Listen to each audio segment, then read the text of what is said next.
Fryup Dale in the early 90s, 80s and 90s, and on, and has been a key subject for me. It was certainly vital in the stages of my master's degree, and fundamental to focusing my practice.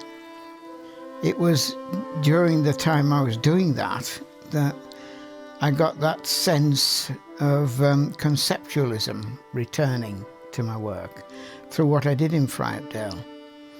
I'd just become familiar with Schoenberg's Verklärte Nacht, Enchanted Night, about this couple walking through a forest at the dead of night, unravelling their own problems and finding some bond of unity as they walked. And it was the journey through the night side of things, the walk that excited me, because it corresponded with something I'd heard in Mahler, where there was this almost night-like figure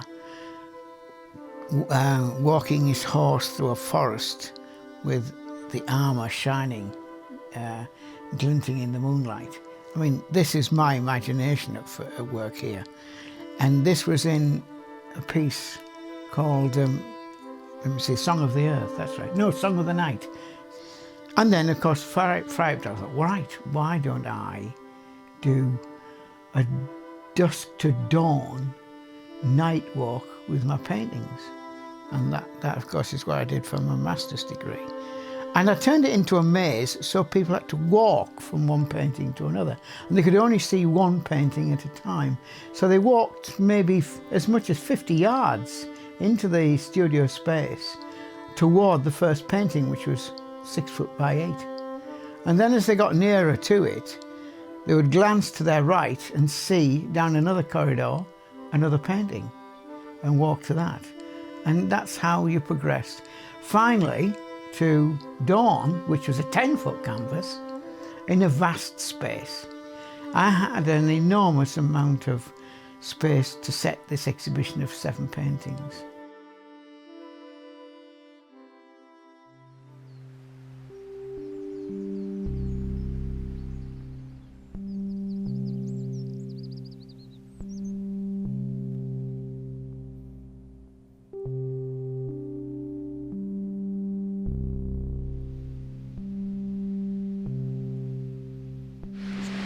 Be sleeping at this hour for what a waste of time, eh?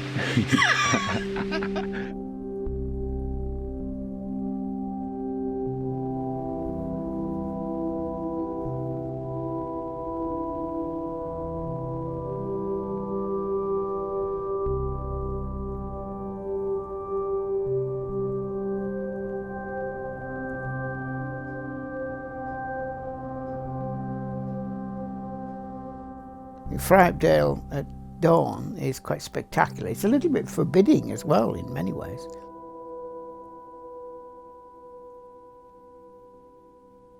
It's the first time I've turned round and worked that way around. I've worked looking up Fryup Dale all the time.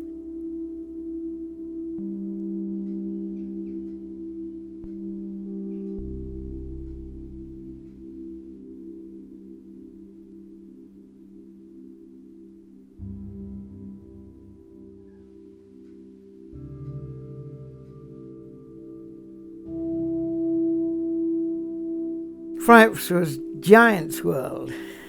He's there and he tossed a big piece of light and it bowls down through the landscape there, and it just revealed that bowl-like shape. And there was just a touch of darkness this side of it, and just a horizon line above, behind that light, where there was even more light emerging over the top. It was really, and it was almost as though the light had got caught in mist or moisture in the atmosphere.